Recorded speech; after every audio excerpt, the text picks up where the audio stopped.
السلام علیکم ورحمۃ اللہ۔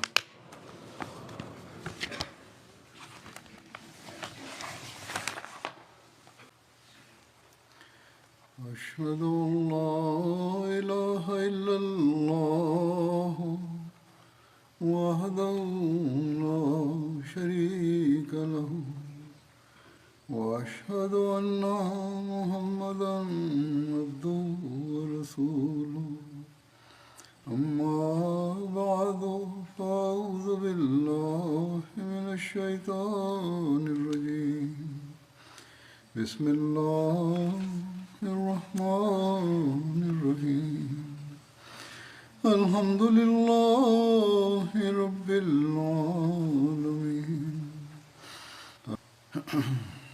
جنگ احد کے واقعات کے حوالے سے حضرت صلی اللہ علیہ وسلم کی سیرت کے پہلو اور صحابہ کا آپ کے ساتھ عشق و وفا کا تعلق، اس کا ذکر ہو رہا تھا۔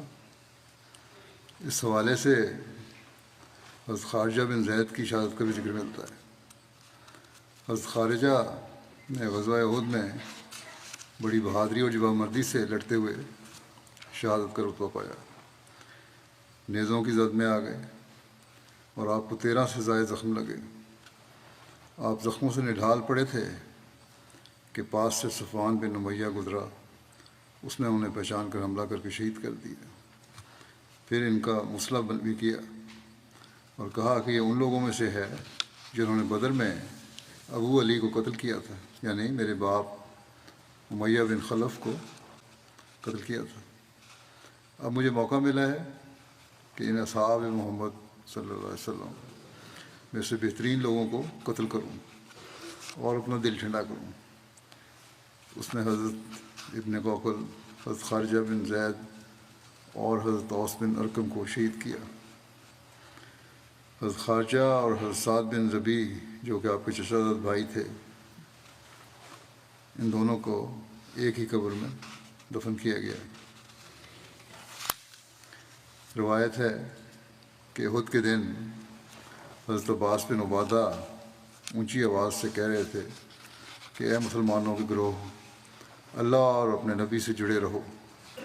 جو مصیبت تمہیں پہنچی ہے یہ اپنے نبی کی نافرمانی سے پہنچی ہے۔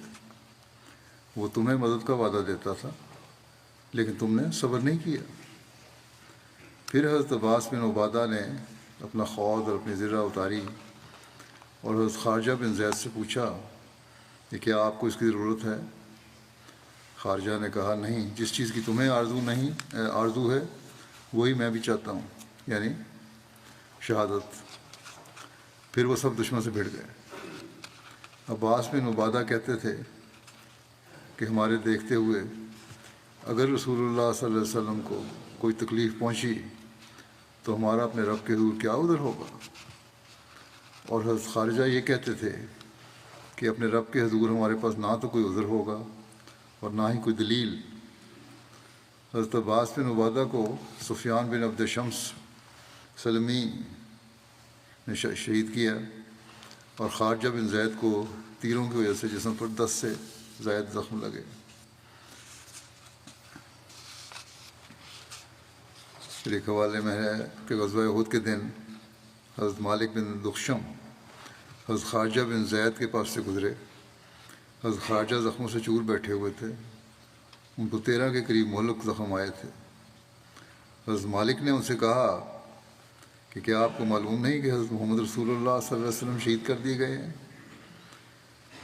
یہ کافروں کے دوبارہ حملے کے بعد کا ذکر ہے۔ حضرت خارجہ نے کہا کہ اگر آپ کو شہید کر دیا گیا ہے تو یقیناً اللہ زندہ ہے اور وہ نہیں مرے گا۔ یہ تھا ان لوگوں کا ایمان۔ محمد صلی اللہ علیہ وسلم نے پیغام پہنچا دیا، تم بھی اپنے دین کے لیے قتال کرو، لیکن اب دشمن لڑ رہا ہے تمہارے سے تو تم لڑو، ہمارا کام بھی اللہ تعالیٰ کی خاطر جانے قربان کرنا ہے۔ پھر حضرت شماس بن عثمان کی شہادت کا ذکر ہے۔ حضرت شماس بن عثمان غزوہ بدر اور احد میں شامل ہوئے۔ آپ غزوہ احد میں بہت جافشانی سے لڑے۔ رسول اللہ صلی اللہ علیہ وسلم نے فرمایا کہ میں نے شماس بن عثمان کو ڈھال کی مانند پایا ہے۔ رسول اللہ صلی اللہ علیہ وسلم دائیں یا بائیں جس طرف بھی نظر اٹھاتے شماس کو وہیں پاتے جو جنگ احد میں اپنی تلوار سے مدافعت کر رہے تھے، یہاں تک کہ رسول اللہ صلی اللہ علیہ وسلم پر وحشی طاری ہو گئی جب آپ پر حملہ ہوا اور پتھر آ کے لگا۔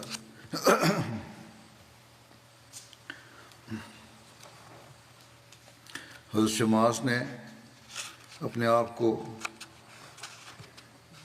آپ صلی اللہ علیہ وسلم کے سامنے ڈھال بنا لیا تھا، یہاں تک کہ آپ شدید زخمی ہو گئے اور آپ کو اسی حالت میں مدینہ اٹھا کر لایا گیا، یعنی حضرت شماس کو مدینہ اٹھا کے لایا گیا۔ آپ میں ابھی کچھ جان باقی تھی، ان کو حضرت عائشہ کے یہاں لے جایا گیا۔ حضرت ام سلمہ نے کہا کہ کیا میرے چچا زاد بھائی کو میرے سوا کسی اور کے یہاں لے جایا جائے گا؟ اس پر آپ صلی اللہ علیہ وسلم نے فرمایا کہ انہیں حضرت ام سلمہ کے پاس اٹھا کر لے جاؤ۔ بس آپ کو وہیں لے جایا گیا اور آپ نے انہی کے گھر وفات پائی۔ وہاں احد سے زخمی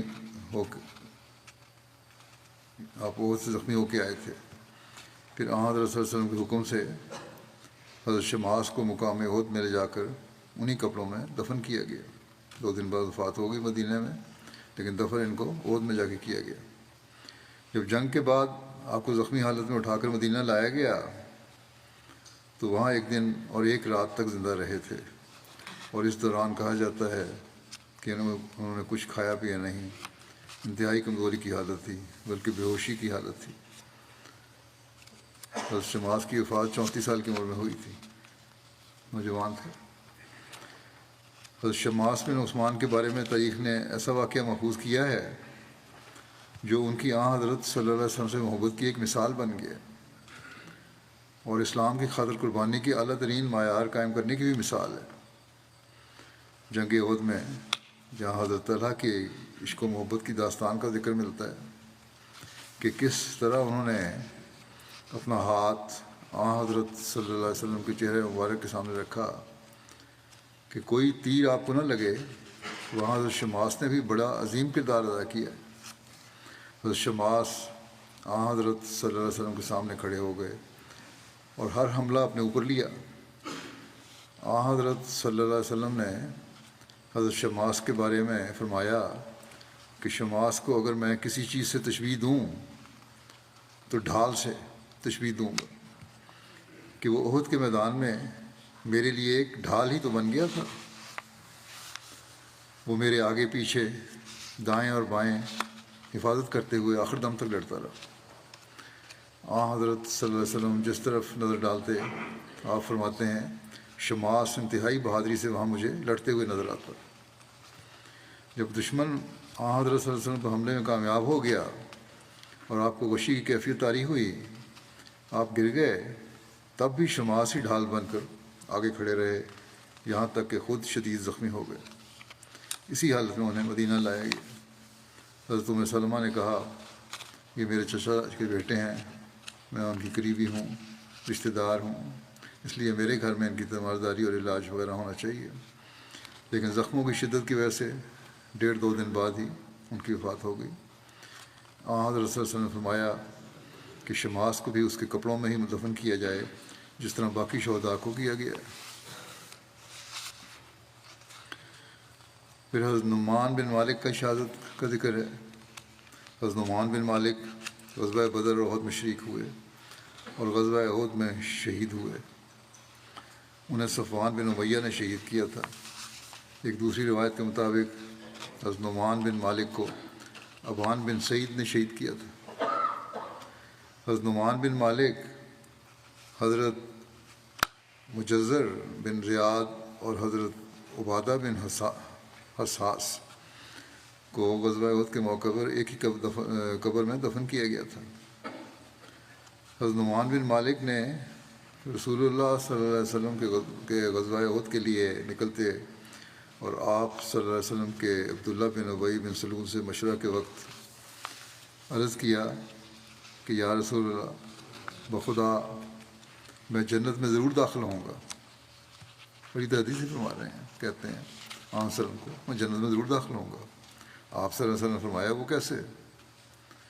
تو حضرت نعمان نے عرض کیا اس وجہ سے کہ میں گواہی دیتا ہوں کہ اللہ کے سوا کوئی معبود نہیں اور آپ صلی اللہ علیہ وسلم اللہ کے رسول ہیں، اور میں لڑائی سے ہرگز نہیں بھاگوں گا۔ اس پر رسول اللہ صلی اللہ علیہ وسلم نے فرمایا تم نے سچ کہا، چنانچہ وہ اسی روز شہید ہو گئے۔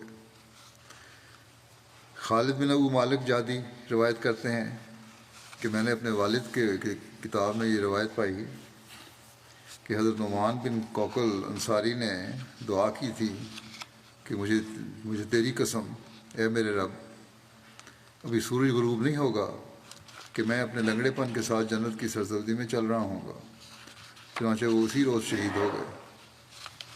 رسول اللہ صلی اللہ علیہ وسلم نے فرمایا اللہ تعالیٰ نے اس کی دعا قبول کر لی، کیونکہ میں نے اسے دیکھا، کشفی نظارہ دیکھا آپ صلی اللہ علیہ وسلم نے کہ اللہ تعالیٰ نے، اور اللہ تعالیٰ نے علیہ وسلم کو بتایا، آپ نے فرمایا کہ میں نے اس کو دیکھا کہ وہ جنت میں چل رہا تھا اور اس میں کسی قسم کا لنگڑا پانی یا لڑکھڑاہٹ نہیں تھی۔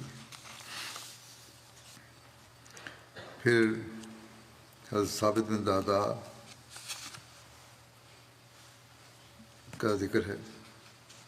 ثابت بن دہدہ نے بھی غزوہ احد میں نمایاں شرکت کی، ان کا نمایاں کردار ہے۔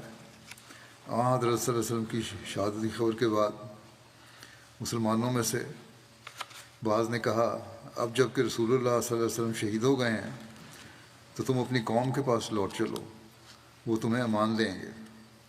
اس پر کچھ دوسرے لوگوں نے کہا کہ اگر رسول اللہ صلی اللہ علیہ وسلم شہید ہو گئے ہیں تو کیا تم اپنے نبی صلی اللہ علیہ وسلم کے دین اور اس کے پیغام کے لیے نہیں لڑو گے یہاں تک کہ تم اپنے رب کے حضور شہید ہو کر حاضر ہو جاؤ؟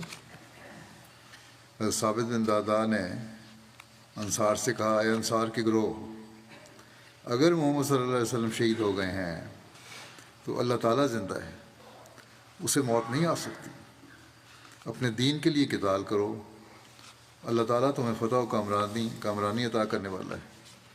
یہ سن کر انصاری مسلمانوں کا ایک گروہ اٹھا اور انہوں نے حضرت ثابت کے ساتھ مل کر مشرکین کے اس گروہ پر حملہ کر دیا، جس میں خالد بن ولید، اکرمہ بن ابو جہل، عمر بن عاص اور زرار بن خطاب تھے۔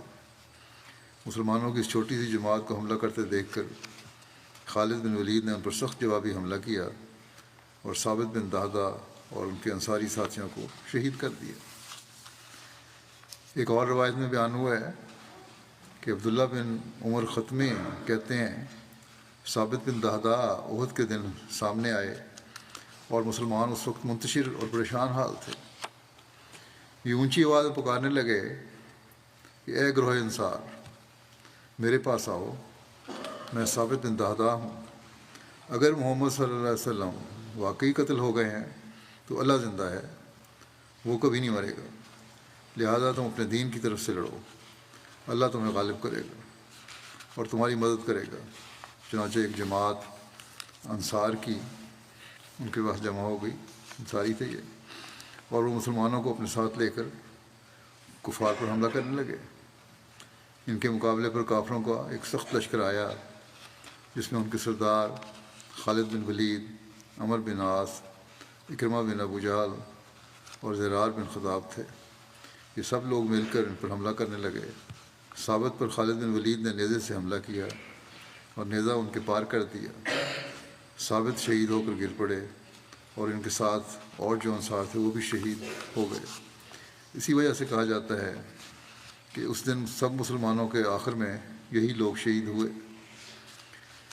ایک روایت میں ہے کہ خالد نے بڑھ کر نیزہ مارا جسے حضرت ثابت زخمی ہو کر زمین پر گر پڑے۔ لوگ اٹھا کر لائے اور علاج شروع کیا۔ اس وقت تو خون بند ہو گیا اور وہ اچھے ہو گئے، لیکن غزوہ حدیبیہ کے بعد یکایک زخم پھر پھٹ گیا اور اس کے صدمے سے انہوں نے وفات پائی۔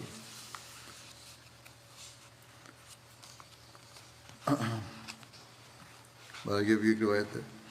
حضرت جابر بن سمورہ سے مروی ہے کہ نبی صلی اللہ علیہ وسلم حضرت ثابت بن دہدہ کے جنازے کے ساتھ پیدل تشریف لے گئے تھے اور گھوڑے پر بیٹھ کر واپس آئے تھے۔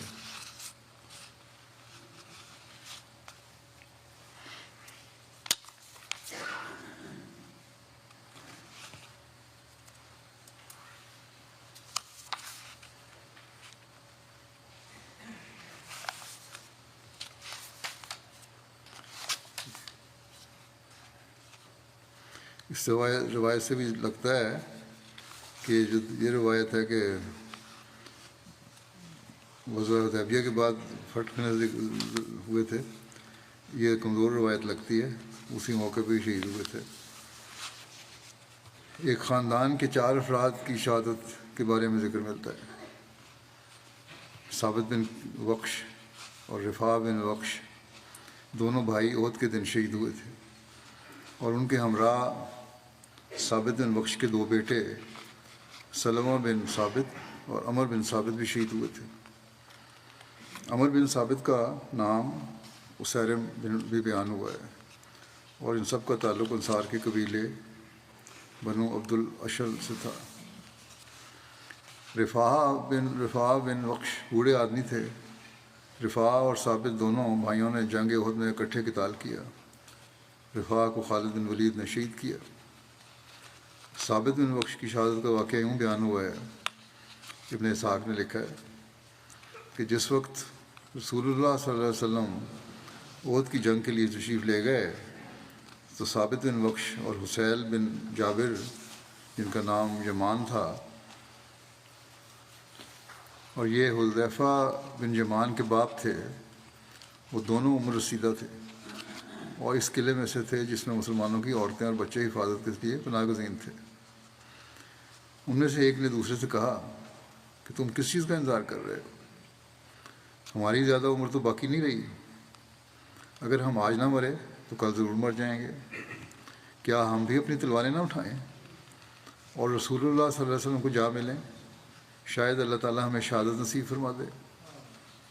پھر یہ دونوں تلوار پکڑ کر کفار پر جا پڑے اور لوگوں میں مل جل گئے، یعنی جنگ میں شامل ہو گئے۔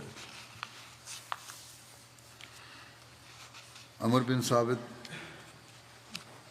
یا اسیرم ان کا نام بھی تھا، عمر بن ثابت بن وقش انصاری، جیسا کہ میں نے کہا اسیرم کے نام سے مشہور تھے۔ ان کی والدہ حضرت حذیفہ بن یمان کی بہن تھیں۔ یہ غزوہ احد کے دن نماز فجر کے بعد مسلمان ہوئے۔ نماز فجر کے بعد مسلمان ہوئے، نہ نماز نہیں پڑھی، اس کے بعد انہوں نے اسلام لائے اور اپنے گھوڑے پر سوار ہو کر رسول اللہ صلی اللہ علیہ وسلم سے جا ملے، مسلمانوں سے مل کر جہاد کرتے رہے حتیٰ کہ شہید ہو گئے۔ حضرت ہریرہ سے روایت ہے کہ آپ یعنی یہ صحابی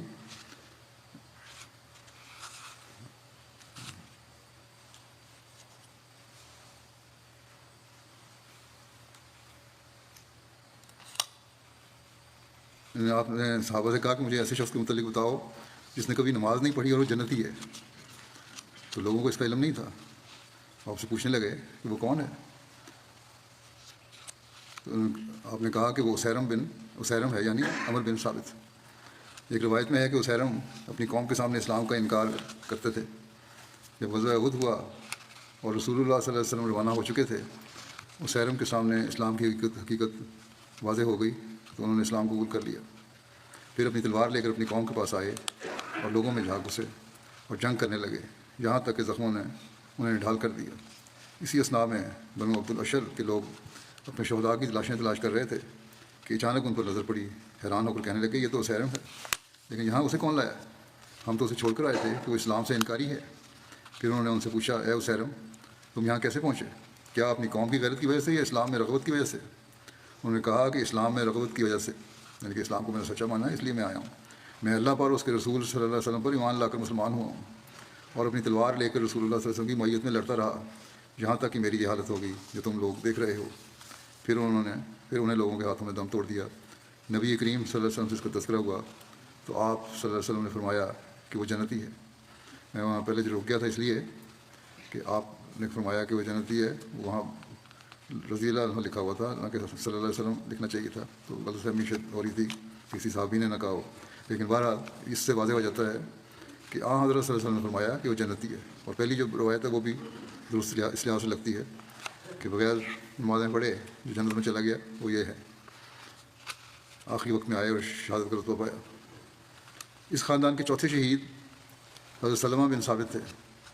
حضرت سلمہ بن ثابت کا پورا نام سلمہ بن ثابت بن وقش ہے۔ حضرت سلمہ غزوہ بدر میں شریک ہوئے۔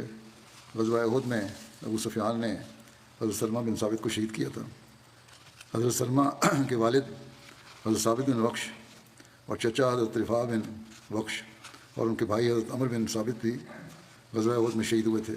اس خاندان کے بہت سارے افراد غزوہ احد میں شریک ہوئے۔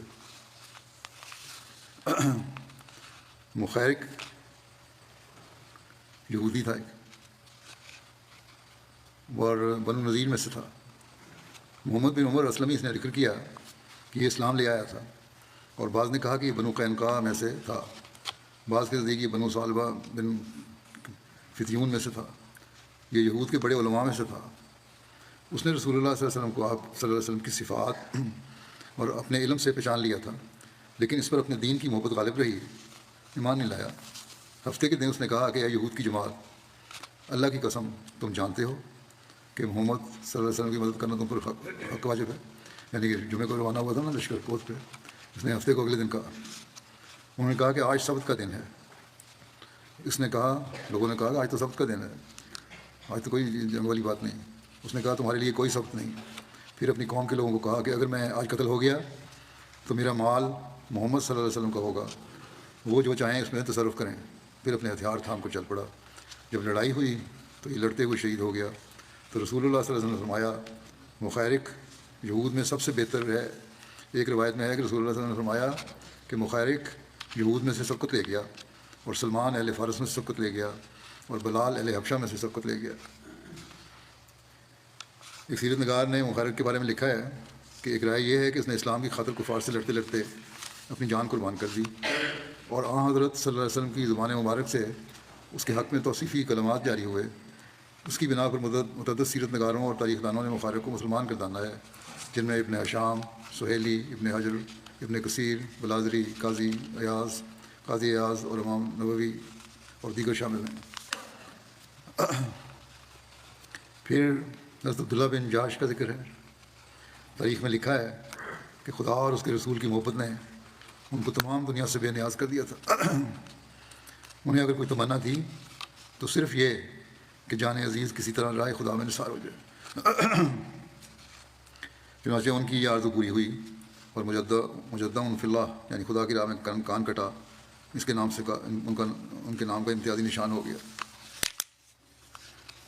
شہادت سے قبل کی ایک مقبول دعا یہ بھی تھی ان کی۔ حضرت عبداللہ بن جاش کے بارے میں ہے کہ آپ کی دعا کس طرح قبول ہوئی تھی۔ آپ کی شہادت سے قبل ان کی دعا کی قبولیت کا ایک واقعہ مشہور ہے۔ اسحاق بن سعد بن نبی وقاص اپنے والد سے روایت کرتے ہیں کہ حضرت عبداللہ بن جاش نے میرے والد یعنی سعد سے غزوہ احد کے دن کہا کہ آؤ اللہ تعالیٰ سے دعا کریں۔ چنانچہ دونوں نے ایک جانب ہو گئے۔ پہلے حضرت سعد نے دعا کی کہ اے اللہ، جس وقت میں کل دشمنوں سے ملوں تو میرا مقابلہ ایسے شخص سے ہو جو حملہ کرنے میں سخت ہو، بڑا سخت بہادر دشمن ہو، اور اس کا رعب غالب ہو، بس میں اس سے لڑوں اور اس کو تیری راہ میں قتل کر دوں اور اس کے ہتھیاروں کو لے لوں۔ اس پر عبداللہ بن جاش نے آمین کہی۔ اس کے بعد حضرت عبداللہ بن جاش نے یہ دعا کی، پہلے کی دعا تھی، عبداللہ بن جاش کی یہ دعا تھی کہ اے اللہ، کل میرے سامنے ایسا شخص آئے جو حملہ کرنے میں سخت ہو اور اس کا رعب غالب ہو، اور اس سے میں تیری خاطر قتال کروں اور وہ مجھ سے قتال کرے، وہ غالب آ کر مجھے قتل کر دے اور مجھ کو پکڑ کر میری ناک کان کاٹ ڈالے۔ بس جس وقت میں تیرے حضور حاضر ہوں تو تو مجھ سے پوچھے کہ اے عبداللہ، کس کی راہ میں تیری ناک اور تیرے دونوں کان کاٹے گئے ہیں؟ میں عرض کروں کہ اے اللہ، تیری راہ میں اور تیرے رسول صلی اللہ علیہ وسلم کی راہ میں۔ جواب میں تو یہ کہے کہ تو نے سچ کہا، یعنی اللہ تعالیٰ سے یہ خواہش رکھی کہ اللہ تعالیٰ بھی کہے کہ تو نے سچ کہا۔ حضرت سعد کہتے ہیں کہ حضرت عبداللہ بن جاش کی دعا میری دعا سے بہتر تھی، اس لیے کہ اخیر دن میں نے ان کی ناک اور دونوں کانوں کو دیکھا کہ ایک دھاگے میں معلق تھے، یعنی کٹے ہوئے تھے اور انہیں پرویا ہوا تھا۔ رسول ثانی رضی اللہ عنہ ایک آیت کی، خدا بقرہ کی آیت کی تشریح کرتے ہوئے فرماتے ہیں کہ اللہ تعالیٰ فرماتا ہے کہ جو مسلمان شہید ہو گئے ہیں تم انہیں مردہ مت کہو، وہ خدا تعالیٰ کے زندہ سپاہی ہیں اور خدا تعالیٰ ان کا ضرور بدلہ لے گا۔ اور فرماتے ہیں دیکھو، چانچہ اگر ایک صحابی مارا گیا تو اس کے مقابلے پر مشرکوں کے 5 آدمی مارے گئے، اور ہر جگہ اور ہر جنگ میں کفار مسلمانوں کے مقابلے میں بہت زیادہ ہلاک ہوئے، سوائے جنگ احد کے کہ اس میں بہت سے مسلمان مارے گئے تھے، مگر ان کا بدلہ بھی اللہ تعالیٰ نے دوسری جنگوں میں لے لیا۔ بعد حضرت صلی اللہ علیہ وسلم کمزوری کی وجہ سے بیٹھ کر اس نے نماز ادا کی. آپ نے صلی اللہ علیہ وسلم نے کمزوری کی وجہ سے بیٹھ کے نماز ادا کی.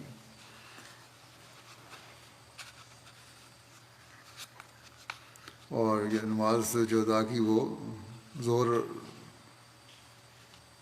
کی نماز پڑھائی تھی.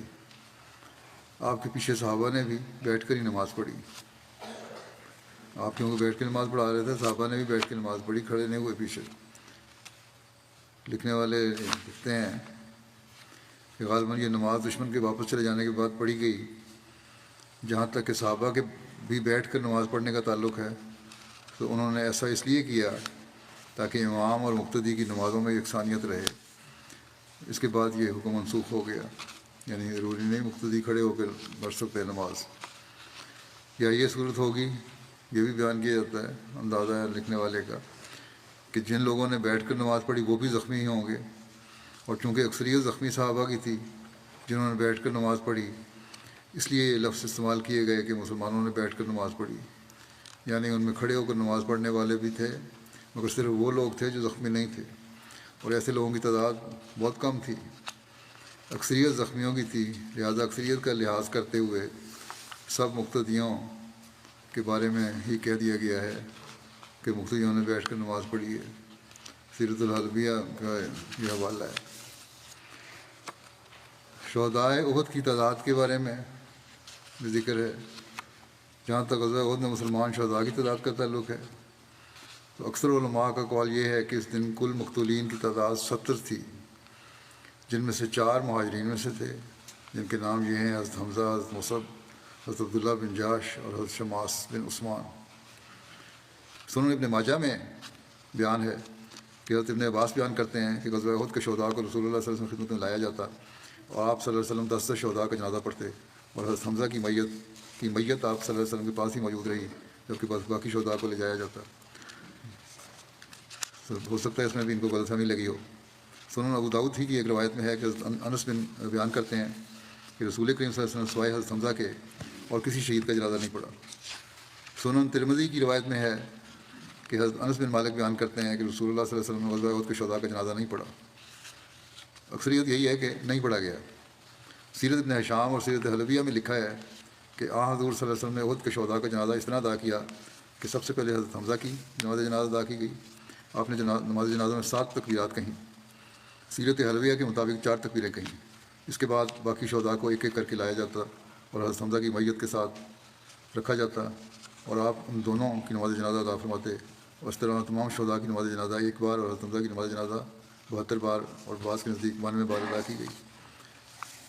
بہرحال یہ روایتیں تو لکھی گئی ہیں لیکن کمزور روایتیں نہیں ہیں. بعض کا یہی موقف ہے جو مطلب شیرم صاحب نے لکھا ہے, اس کو گو اس وقت نماز جنازہ ادا نہیں کی گئی تھی.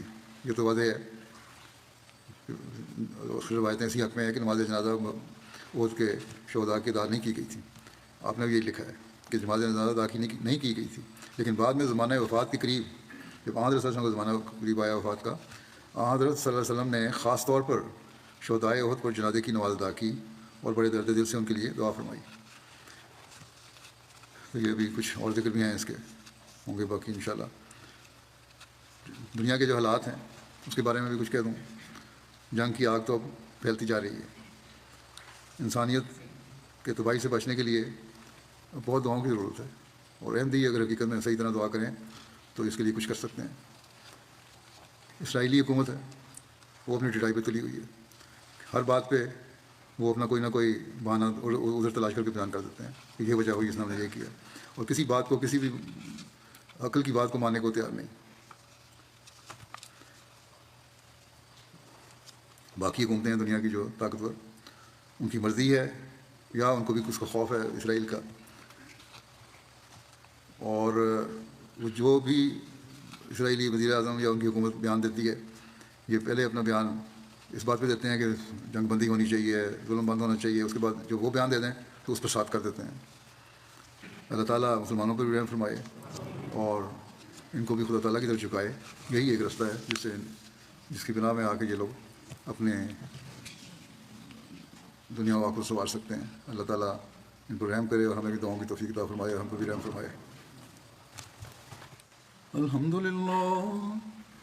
للہ نحمده ونستعینه ونستغفره ونؤمن به ونتوکل علیہ ونعوذ باللہ من شرور انفسنا ومن سیئات اعمالنا من يهده الله فلا مضل له ومن يضلل فلا هادي له ونشهد أن لا إله إلا الله ونشهد أن محمدا عبده ورسوله.